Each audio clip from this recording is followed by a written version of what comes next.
Hola, ¿cómo les va? Estamos en un nuevo programa de Por las Ramas. Hoy vamos a estar comentando todas las noticias que pasaron por los medios de comunicación y lo que tiene que ver con la ciudad directamente de Mar del Plata. También vamos a estar haciendo un repaso político, ya que ya se vienen las elecciones y en 10 días están por cerrar las listas. Primero, para comenzar esta fría mañana, lo tengo a Luciano Mineo, que nos va a estar contando nueva información de lo que fue el caso Grindetti, este hombre que había sido apuñalado hace ya un año. Hola Luciano, ¿cómo estás? Hola Rama, ¿cómo estás? ¿Todo bien? Bueno, un saludo para todos del otro lado. Así es, irán a juicio la pareja que está acusado de haber asesinado a Martín Mora Nigretti, en lo que fue en la ubicación de la terminal vieja, más sido específico en lo que es Sarmiento y Rawson, y de esta manera se resolvió este miércoles que con Julio César Vivo y Marilyn Vera González. Estos dos son los acusados que, si recordamos hace algunos meses atrás, por falta de pruebas en la primera instancia del juicio los habían declarado libres y ahora el juzgado los apeló directamente con el abogado Noelia Agüero. Fue que ahora se irán a juicio en esta manera a partir de este miércoles. ¿Me querías preguntar algo? Sí. Sí, Lucho, es algo que se viene dando muy seguido en esa zona directamente. Me habías dicho que era zona de Vieja Terminal. De Vieja Terminal. Ya se vienen dando casos muy parecidos. Lo que había sido en la ciudad de Mar del Plata ya hace un año, pero que sin duda que continúan estos casos. ¿Qué más nos podés agregar? Sí, déjame declarar que en el juzgado directamente ya descartó todos los pedidos de Noelia Agüero, que es la defensora de los imputados, y ya rechazaron directamente toda la apelación de los adolescentes imputados y directamente van a ir a juicio. En este caso fue en la madrugada del 19 de junio de 2022, donde el adolescente de 30 años, Martín Mora Nigretti, que recordemos el caso, él vivía en Capital y directamente vino a Mar del Plata el año pasado para pasar el Día del Padre y su cumpleaños. Bien, Lucho, ¿algo más que nos puedas agregar de este caso? ¿Se sabe la resolución que va a tener? Todavía no se sabe en qué manera va a quedar, según se puede saber, va a ser en la sala 1 de la Cámara de Apelaciones y Garantías, y yo calculo que va a ser homicidio culposo y será por lo menos a partir de mínimo 2 años. Muy bien, Luciano, muchas gracias por esta información. Y ahora vamos a estar pasando con otro compañero que tiene información sobre un choque que se ha dado en la Ruta 11 y nos va a estar ampliando próximamente. Para eso tengo a Facundo Pedraza. Hola Facundo, ¿cómo estás? Hola Ramiro, muy buenos días para vos y para todos nuestros oyentes. Sí, anoche hubo un choque fatal en la Ruta 11 que está involucrado un marplatense y una persona también que vivía en Las Toninas. Lamentablemente hubo 2 fallecidos. Se trata de Jorge Adrián Casalet, de 54 años, el marplatense que manejaba una Duster. Chocó contra un hombre que vivía en Las Toninas, llamado Oscar Yarracone, de 67 años. Él manejaba una Surán cuando venían por la Ruta 11 y en ese carril, en esa ruta de 2 carriles nada más, se impactaron de frente y terminaron con la vida de estas 2 personas, lamentablemente. El hombre que venía en la Duster, el marplatense, venía con una mujer de 70 años, que era su esposa, y resultó con politraumatismos variados y fue trasladado a un hospital.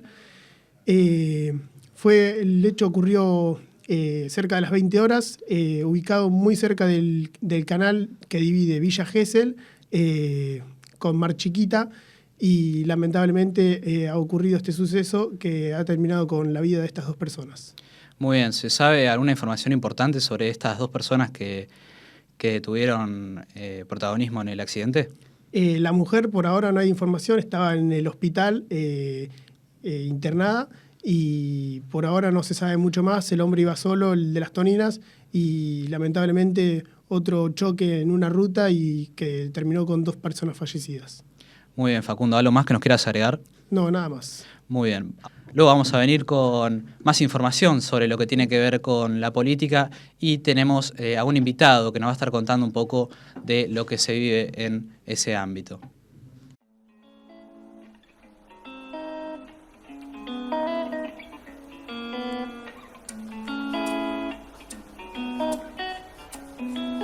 ahora volvemos con el programa y nos toca hablar directamente de lo que está pasando con la política, ya que estamos en año electoral y es muy importante repasar lo que está pasando en la ciudad de Mar del Plata y en el país. Porque ayer el exintendente Gustavo Pulti afirmó su alianza con Fernanda Raberta para una nueva incorporación, que es Encuentro Marplatense. Aseguraron ambos que quieren lo mejor para los vecinos de Mar del Plata y que esta alianza se da de la nada, porque ayer en un programa de radio le habíamos preguntado al señor Gustavo Pulti acerca sobre una posible alianza con Juntos por el Cambio. Nos respondió que finalmente era casi imposible y que era algo que no podía llegar a pasar. Y en el día de ayer se dio a conocer esta nueva alianza con la señora Fernanda Raberta, que van a estar juntos liderando el partido de Encuentro Marplatense. Veremos qué sucede en el próximo tiempo y si finalmente siguen estando en alianza o se separan. Veremos qué sucede a 10 días nada más de que se presenten las listas. Veremos también qué pasa con otros partidos políticos, como es el de Javier Milei, que últimamente ha tenido mucho revuelo en lo que son los medios de comunicación, ya que ha tenido algunos percances, como lo fue el de Ricardo Bussi en Tucumán, que perdió abruptamente con una poca cantidad de votos, solamente un 3,8%, algo que le llamó mucho la atención, y en su cuenta de Twitter se manifestó directamente por esta rara elección que sucedió allí en Tucumán, ya que acusó de fraude electoral porque en 2019 había conseguido 15% de los votos y ahora que consiga un 3,8% le resultó muy raro a él y a todos sus acompañantes.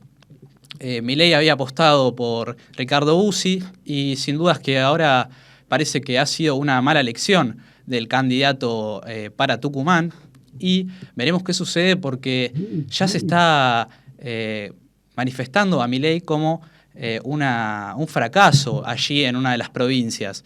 Recordemos que Milei tampoco se presentará en provincias como San Luis, pero ha tenido mucha repercusión en lo que es la gente, la población, en lugares como Mendoza o La Rioja, donde se ha presentado y ha causado revuelo. Esto lo muestran los medios de comunicación y también cabe recalcar que en las encuestas siempre aparece primero, pero veremos qué sucede, porque lo que pasa muchas veces en las provincias es que al no estar una figura como Milei, como la cara de esas boletas, no se lo toma como algo tan importante y al contrario de lo que sucede en otros lugares, como en el que aparece su cara. Es algo realmente que tiene que revisar el Frente de Avanza a la Libertad y que también Ricardo Bussi se mostró muy descontento y veremos qué sucede con este supuesto fraude electoral. Recordemos que en Tucumán ganó Frente de Todos con una amplia diferencia y también hubo en el día de ayer, Javier Milei estuvo en un programa de tele donde tuvo que salir a contar qué había pasado con Guillermo Britos, uno de los candidatos de la provincia de Buenos Aires, que finalmente se bajó del partido de Javier Milei y de Victoria Villarruel, que también está junto a él acompañándolo en la vicepresidencia. Guillermo Britos que afirmó que va a estar directamente relacionado solamente con lo que pasa en Chivilcoy. Recordemos que él es el intendente de Chivilcoy y Javier Milei le había hecho una propuesta por la cual agradeció el intendente de Chivilcoy, Guillermo Britos, y dejó en claro que no va a participar de su campaña política. Veremos qué sucede también, porque ya Javier Milei es uno de los que presentó directamente su equipo a Ramiro Marra como gobernador de la provincia de Buenos Aires. Veremos qué sucede también con Victoria Villarruel, que es su vicepresidenta. Está armando, es uno de los pocos que está armando el equipo y que ya lo está presentando. Recordemos que siempre acusan a Larreta y el partido de Juntos por el Cambio y también al Frente de Todos por tener amplias diferencias y no haber presentado ningún equipo y poco estar poco organizado. También otra de las dudas que genera en la ciudad de Mar del Plata, específicamente, es la posible aparición de Montenegro en la reelección, que todavía sigue siendo una duda para los marplatenses, y veremos qué sucede con su continuidad en el mandato, si se va a presentar a reelección, para quién va a estar en alianza también. Veremos qué sucede, porque ya ante este movimiento de Gustavo Pulti y Fernanda Raberta, la verdad que es algo que ha llamado la atención, porque Montenegro no ha dado ninguna información, y veremos qué sucede en el próximo tiempo, en estas elecciones. Pero bueno, cerrando este bloque, vamos a terminar con la entrevista a Daniel Núñez, que nos va a estar contando un poco de lo que es su campaña.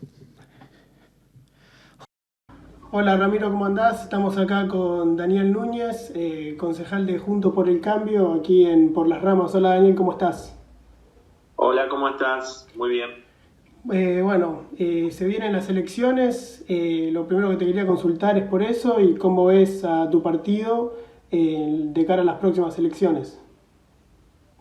Bueno, la verdad que en Mar del Plata estamos muy bien, con una confirmación ya del intendente Montenegro que va a ir por su reelección, con lo cual eso da mayor certidumbre a la coalición de Juntos. Y bueno, ahora en estos días estamos discutiendo nuevamente algunas situaciones que tienen que ver con el futuro de la gestión.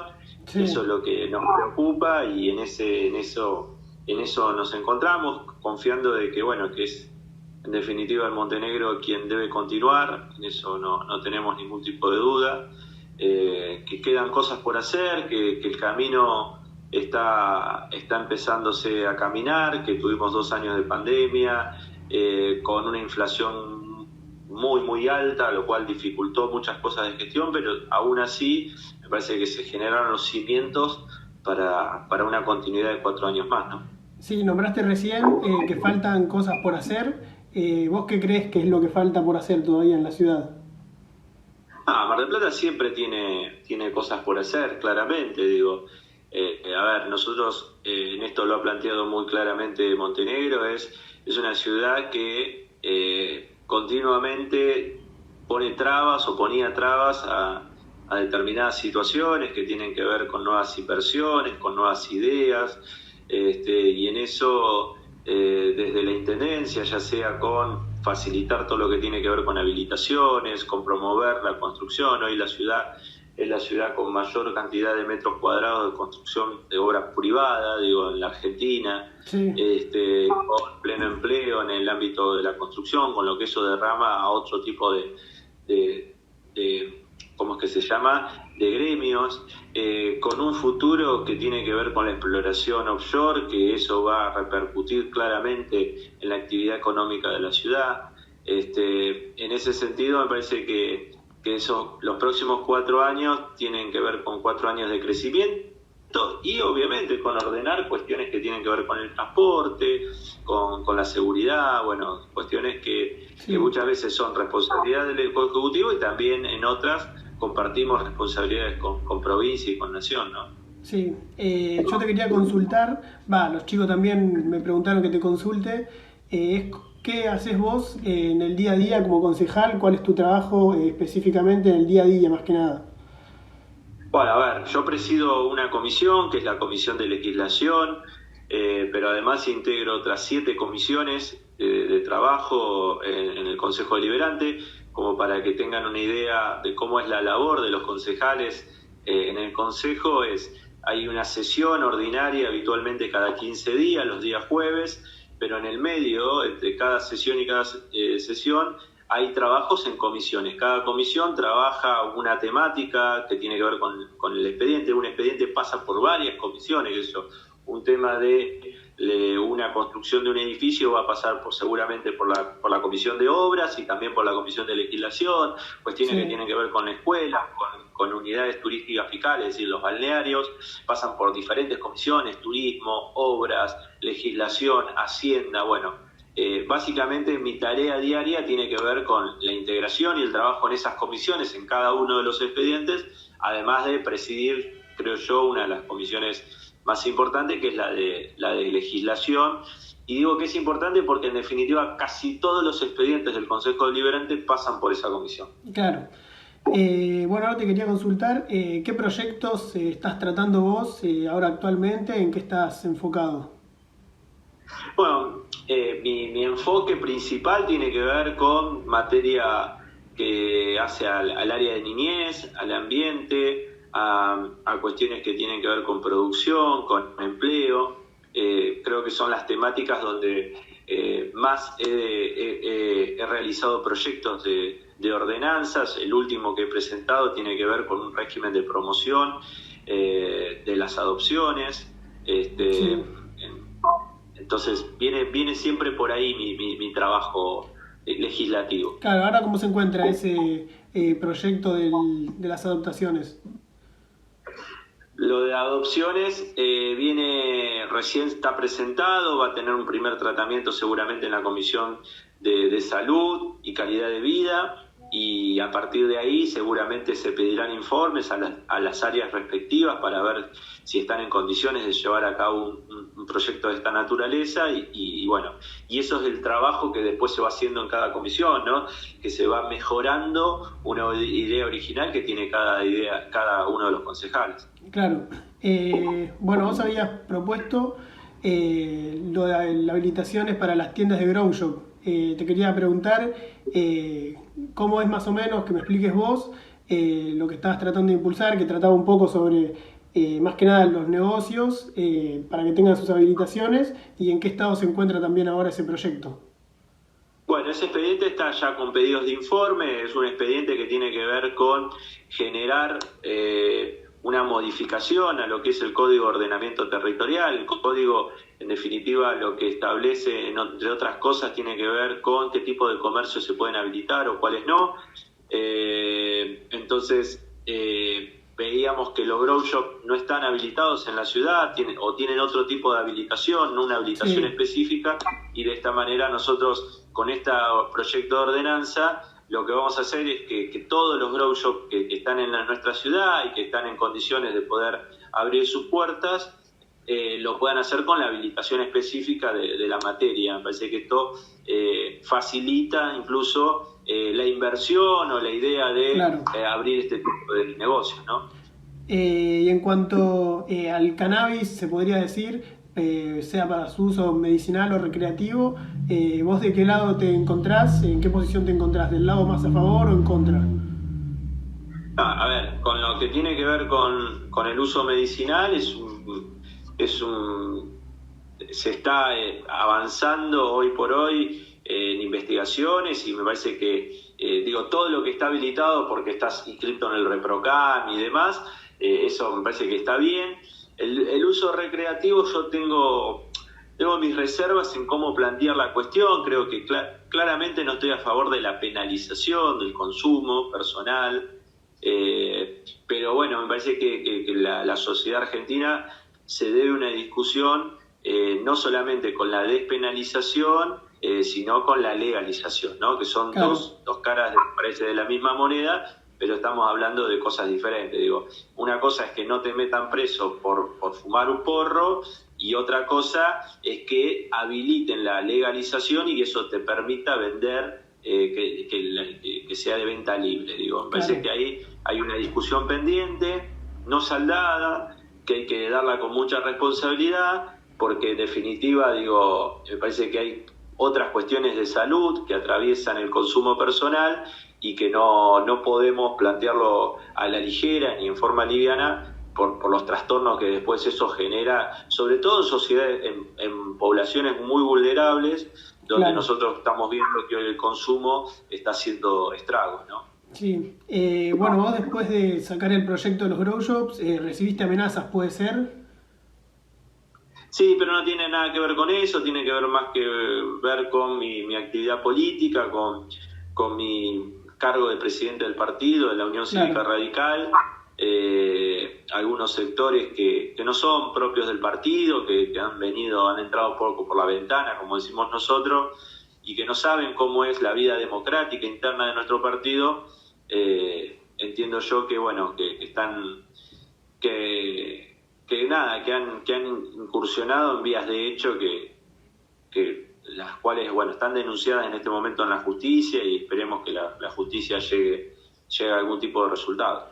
Bueno, cambiando de tema, te quería preguntar qué opinión tenés vos con lo que está pasando en Jujuy ahora actualmente. Y bueno, también hubo destrozos aquí en uno de los locales de la ciudad de Mar del Plata, del PRO. A ver, yo creo que la violencia nunca es el camino. Me parece que hay que tener presente que hay claramente una instigación de parte de algunos sectores a estos hechos violentos. En Mar del Plata se replicaron. Ayer nosotros hicimos una conferencia de prensa solidarizándonos con el PRO, que fue quien sufrió las roturas, los daños de estos grupos que no entienden que la forma de resolver los conflictos es con diálogo o en definitiva en las elecciones. En Jujuy se votó hace un mes y pico y la gran mayoría de la población jujeña votó a estos representantes, esta reforma, con lo cual a mí me llama la atención, por eso creo que hay un condimento extra que no tiene que ver solamente con los problemas que pueden sufrir ciertos sectores de Jujuy, sino que tiene que ver con alguna prueba de ensayo que está haciendo hoy el kirchnerismo de dejar campo minado y decir, bueno, si no es con nosotros, no van a poder gobernar. Entonces, eso me preocupa mucho, porque nadie está llamando al diálogo, sino lo que se está llamando y lo que se está incentivando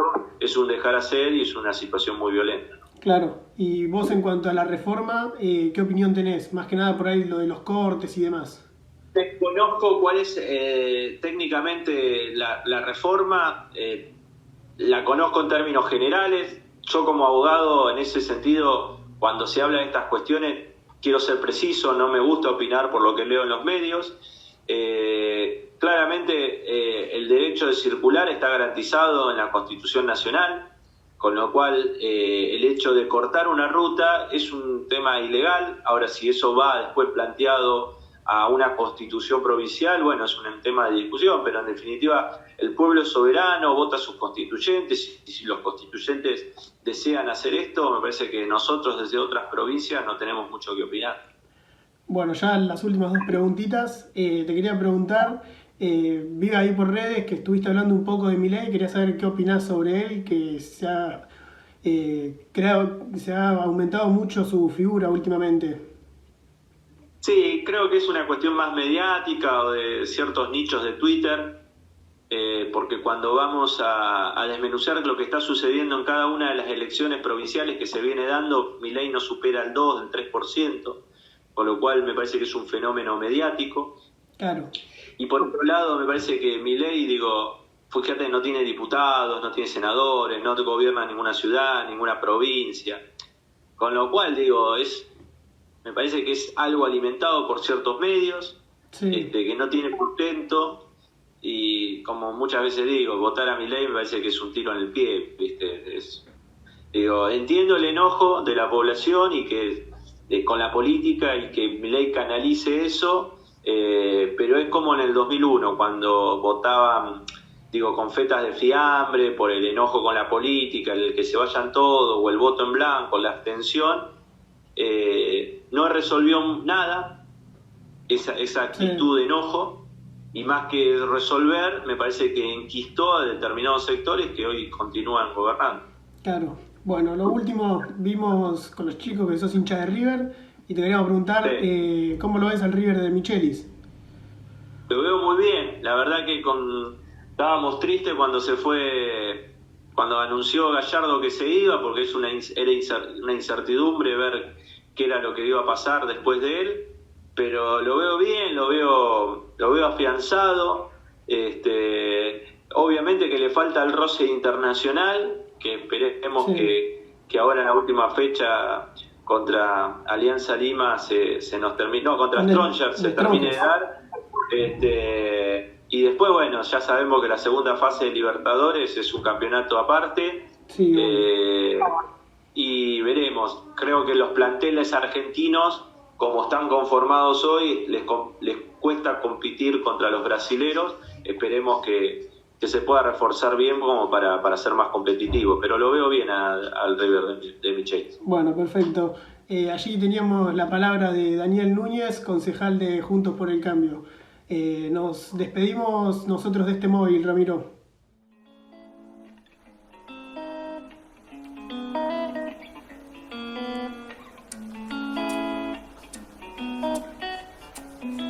Volvemos con esta mañana fría en la ciudad y nos toca hablar de otra problemática que se presenta en la ciudad de Mar del Plata. Tiene que ver con el SEMA, y es que para eso lo tengo a mi compañero Nahuel del Grosso, que nos va a estar contando esa situación.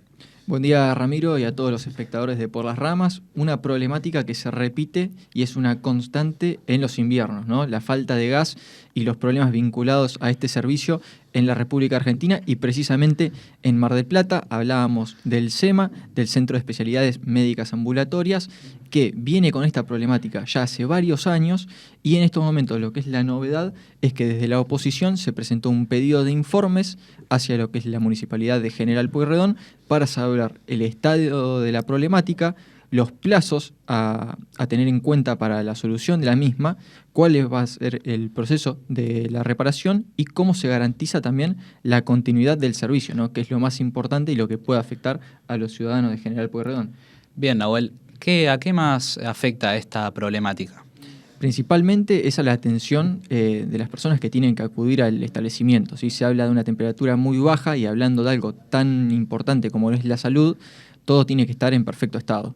Es algo que vienen evidenciando y reclaman hace muchísimo tiempo, y lo que se realizó también en cuanto a esta situación fue un frazadazo a lo largo de esta semana, también acompañado de lo que es la retención de 1 hora del servicio por parte de los trabajadores, que amenazaron de cierta manera con aumentar la cantidad de retención si ven que la situación no evoluciona en las próximas semanas. Hablamos de la problemática en sí como la ruptura de la caldera que va al sistema principal del SEMA, por lo cual se genera un problema generalizado a lo largo de todo el lugar, y se tienen que utilizar, por ejemplo, caloventores o artefactos electrónicos para intentar contrarrestar la problemática que existe por el momento. Se dice además que es un problema estructural el que tiene el SEMA, acompañado de lo que es el gas con lo que es el deterioro del edificio desde lo que es el año 2012. Del gas específicamente se habla de una problemática de 3 años que se ha dejado pasar durante el último gobierno municipal y se está intentando solucionar en el último tiempo, Ramiro. Muy bien, justamente estábamos hablando de lo que va a suceder en el próximo tiempo con la aparición de Guillermo Montenegro, supuestamente en la posible reelección, y qué medidas tomará junto a esto. ¿Algo más que nos quieras contar, Nahue, sobre este caso? Sí, va a ser algo fundamental, como vos decís, también cómo afecta a la política, ¿no? En una época donde se busca generar el mayor grado de popularidad para ganar las elecciones, solucionar este tipo de problemas que son muy importantes para toda la ciudad, va a tener una carga importante al momento de los votos. Teniendo en cuenta esto, se anunció durante el día lunes que ya hay una licitación para la solución de este problema, que se ha realizado la apertura de los sobres. Hay ciertas empresas que están interesadas en realizar esta instalación, además de la compra de la caldera, pero obviamente la gran problemática de la Argentina es la inflación y el presupuesto está cambiando constantemente, por lo cual adjudican a eso el hecho de no poder solucionar esta problemática con anterioridad. Se dijo que por el momento ya se le adjudicó a una de las empresas todo lo que va a ser el proceso, pero no hay confirmación oficial hasta el momento.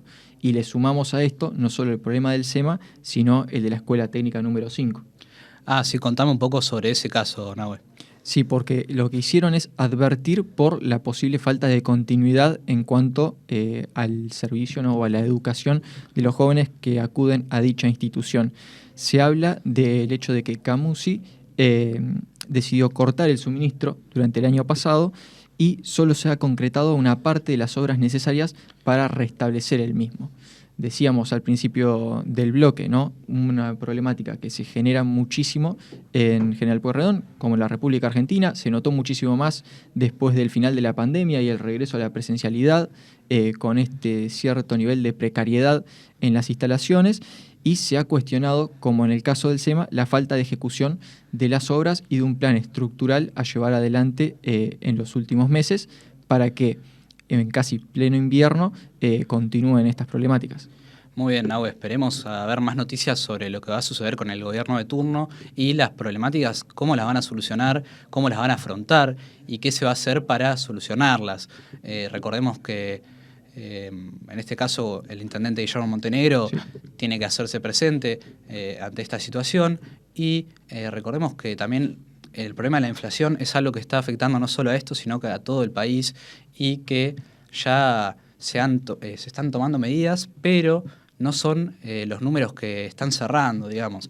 Ya el índice de inflación habría superado el 7,8% en este último mes de lo que había sido en mayo, y es algo que alarma a no solo la ciudad de Mar del Plata, sino que a todo el país y a todos nosotros, ¿no es cierto, Nahue? Y para sumar un poco más sobre la secundaria número 5, tenemos que decir además que se está advirtiendo de cierta manera lo que puede ser una posible sobrecarga en el sistema, porque al no tener calefacción tienen que terminar utilizando otro tipo de artefactos que según ellos puede causar un posible incendio en el tablero eléctrico por una sobrecarga, ¿no? Todo esto por la falta de un servicio que tendría que ser prácticamente básico para la educación de los jóvenes, para que también estén en las condiciones debidas para algo tan importante como lo es la educación. Sí, no es algo que solamente pase en las escuelas, sino que también en los lugares donde se hacen terciarios y universidades. Es algo que afecta a toda la ciudad de Mar del Plata y a los distintos lugares alrededor también. Totalmente, ¿no? Y como decías, teniendo en cuenta el año de elección, todo este tipo de cosas pesa muchísimo. Habrá que ver, Guillermo Montenegro, ya desde el lado del SEMA sabemos que hay un proyecto puesto en lugar para llevar adelante. Desde el lado de la escuela técnica no se sabe muchísimo, se ha hablado también de un montón de escuelas, ¿no?, sin edificios en la ciudad de Mar del Plata, o que, por ejemplo, con la lluvia de las últimas semanas sufrieron muchísimo en cuanto a su estructura, han tenido incluso que suspender las clases en algunos días. Entonces hablamos de un panorama muy complejo en general en cuanto a educación. Bien, veremos, es algo que tendrán que repasar los responsables y también recalcar que cuando Larreta vino a la ciudad de Mar del Plata seguramente fue informado de estos problemas y veremos qué medidas toma junto a Guillermo Montenegro. El jefe de gobierno debe repasar no solo en Buenos Aires, sino que también en Mar del Plata. Es muy importante que se repasen estas problemáticas y que se llegue directamente a una solución. Totalmente. Veremos qué sucede con esta información en lo que viene siendo los próximos días y ahora vamos a pasar con un nuevo corte. Luego volveremos con más información.